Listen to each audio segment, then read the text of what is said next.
जय हिंद दोस्तों। स्वागत है आपका फिर से अपने चैनल में जिसका नाम है इंग्लिश आसान है। तो चलिए शुरू करते हैं आज की क्लास। देखिएगा, आज की क्लास में हम पढ़ेंगे interrogative sentence of present indefinite. Present indefinite के मैंने पॉजिटिव भी पढ़ा दिए हैं, नेगेटिव भी, और अब है बारी इंट्रोगेटिव की। ठीक है, तो चलिए सेंटेंस पढ़ने से पहले, समझने से पहले देख लेते हैं एक बार नियम।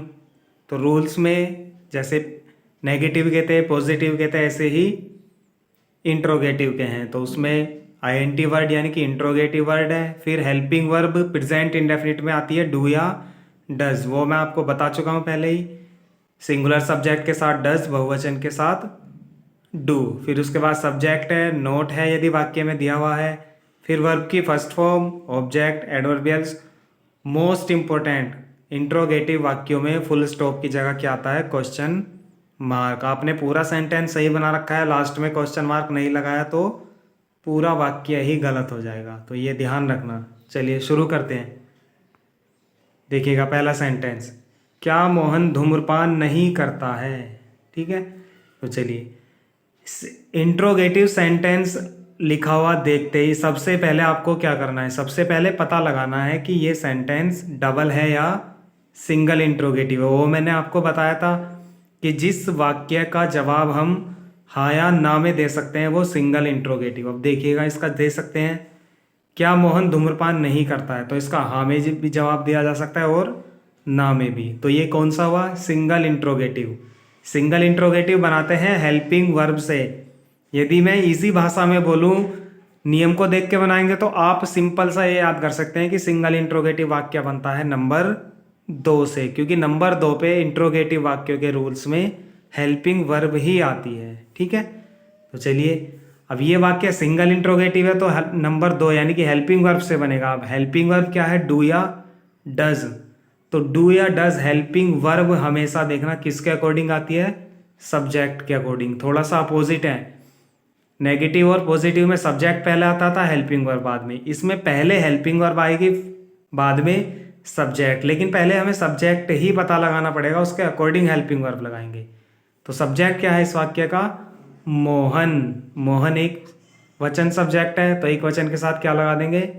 डज। ठीक है, चलिए देखिएगा, डू या डज के बाद नंबर 3 पे सब्जेक्ट है मोहन, तो मोहन लिख देंगे। नंबर 4 पे देखिएगा नहीं शब्द, नोट। वाक्य में नहीं है तो क्या लगा देंगे? नोट। फिर उसके बाद क्या है? वर्ब की फर्स्ट फॉर्म। इंट्रोगेटिव वाक्यों में क्या आता है? वर्ब की फर्स्ट फॉर्म आती है। तो वर्ब क्या है इसमें? धूम्रपान करना पूरी वर्ब है ये। तो धूम्रपान करने की क्या होती है? स्मोक। बाकी इसमें कुछ नहीं बचा, केवल लास्ट में क्या लगा देंगे? Question mark. चलिए नेक्स्ट देखिएगा, क्या वे सब रोजाना पार्क में जाते हैं? तो ये वाक्य भी सिंगल इंट्रोगेटिव है। कैसे बनेगा? नंबर 2 से। तो नंबर 2 पे डू या डज है, किसके अकॉर्डिंग आएगा? सब्जेक्ट के। सब्जेक्ट क्या है इस वाक्य में? वे सब। तो वे सब कैसा सब्जेक्ट है? प्लूरल सब्जेक्ट है, तो प्लूरल सब्जेक्ट के साथ हम क्या लगाते हैं? Helping verb do. तो डू आ गई। फिर उसके बाद सब्जेक्ट वे सब की आ जाएगी, ऑल ऑफ देम। नोट उस वाक्य में नहीं नहीं दिया हुआ है तो नोट नहीं आएगा। फिर उसके बाद है वर्ब की फर्स्ट फॉर्म, वर्ब है जाना, जाने की आ जाएगी गो। ऑब्जेक्ट इस वाक्य में है ही नहीं। फिर एडवर्बियल्स है, कहाँ जाते हैं? पार्क में, मे की इन, पार्क की द पार्क। फिर देखिएगा दूसरा एडवर्बियल्स भी है, कब जाते हैं पार्क में? रोजाना। तो रोजाना की क्या लगा देंगे? डेली। ठीक है, चलिए देखते हैं नेक्स्ट, यह बच्चा दूध क्यों नहीं पीता है? अब देखिएगा इस वाक्य का सब्जेक्ट है, सॉरी इस वाक्य का जो जवाब रिप्लाई है हम हाँ या ना में नहीं दे सकते, यानी कि ये वाक्य है डबल इंट्रोगेटिव। डबल इंट्रोगेटिव है तो बनेगा आईएनटी वर्ड से। अब देखिएगा यह बच्चा दूध क्यों नहीं पीता है, इसमें इंट्रोगेटिव वर्ड क्या है? क्यों। तो क्यों नंबर 1 पे देखना आईएनटी वर्ड है क्यों, क्योंकि क्या आ जाएगी? वाई। अब जैसे ऊपर वाले दोनों वाक्य बनाए सेम है। अब डू या डज किसके अकॉर्डिंग लगेगा? सब्जेक्ट के। सब्जेक्ट एक वचन है यह बच्चा, तो क्या लगा देंगे? डज। फिर नंबर 3 पे सब्जेक्ट है यह बच्चा, तो दिस चाइल्ड। नहीं दिखा रखा है वाक्य में तो नंबर 4 पे नोट लगा देंगे। फिर है वर्ब की फर्स्ट फॉर्म, खाने पीने के लिए हम टेक लगा सकते हैं दोनों में, तो हमने पीने की लगा दी टेक। फिर ऑब्जेक्ट, ऑब्जेक्ट क्या है इस वाक्य में? दूध, तो मिल्क। एडवर्बियल्स इस वाक्य में नहीं है तो क्या लगा देंगे, बस क्वेश्चन मार्क। ठीक है, ये डबल इंट्रोगेटिव था। नेक्स्ट देखिएगा, ये इंपॉर्टेंट है थोड़ा सा। पिताजी सुबह में कौन सा अखबार पढ़ते हैं? तो वाक्य डबल इंट्रोगेटिव है, किस चीज़ से बनेगा? इंट्रोगेटिव वर्ड से। इंट्रोगेटिव वर्ड क्या है? कौन सा। कौन से की क्या जाएगी? विच। मैंने 3 वर्ड बताए थे, 4। कौन सा, कौन सी, कौन से, किसका, किसकी, किसके, कितना, कितनी, कितने, ये मैंने बताए थे इंट्रोगेटिव वर्ड। इनके साथ जो भी नाउन होता है उठ के आ जाता है। जैसे कौन से के साथ नाउन है अखबार, तो उसी के साथ आ जाएगा। ठीक है, तो विच न्यूज़ पेपर। अब देखिएगा, डू डज सब्जेक्ट के अकॉर्डिंग आएगा। सब्जेक्ट एक वचन है पिताजी, तो डज सब्जेक्ट लगा देंगे। उसके बाद डू डज के बाद फादर, नोट है नहीं, फिर उसके बाद वर्ब की फर्स्ट फॉर्म पढ़ना, पढ़ने की होती है रीड। क्या पढ़ते हैं? अखबार, वो हमारा विच के साथ पहले ही आ चुका है। एडवर्बियल्स कब पढ़ते हैं? सुबह, यानी कि सुबह में, तो इन द मॉर्निंग। बाकी क्या बचा? केवल क्वेश्चन मार्क। तुम रोजाना कितना पानी पीते हो? अब देखिएगा, कितना, कितनी, कितने, डबल इंट्रोगेटिव है।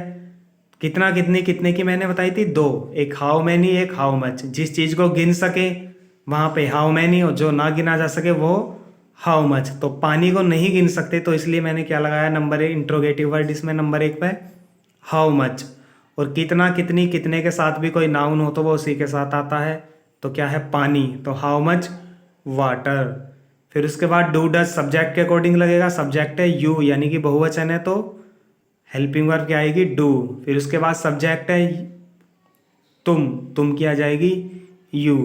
नोट नहीं है, उसको छोड़ देंगे। फिर उसके बाद है वर्ब की फर्स्ट फॉर्म। अभी ऊपर बताया था खाने पीने के लिए हम क्या लगा देंगे? टेक लगा देंगे, तो पानी पीने की टेक। फिर उसके बाद क्या है? एडवर्बियल्स। कब पीते हो रोजाना पानी, या कितना पानी कब पीते हो, यानी कि रोजाना, तो उसके रोजाना की क्या लगा देंगे? डेली। फिर उसके बाद क्या बचा लास्ट में? केवल क्वेश्चन मार्क। तो चलिए, अभी प्रेजेंट इंडेफिनिट के एक तरह के इंट्रोगेटिव और बचे हैं, थोड़े से इंपॉर्टेंट है, थोड़े कंफ्यूज करने वाला है, उसको कल बताएंगे। आज के लिए इतना ही। जय हिंद, शुभ रात्रि, गुड नाइट।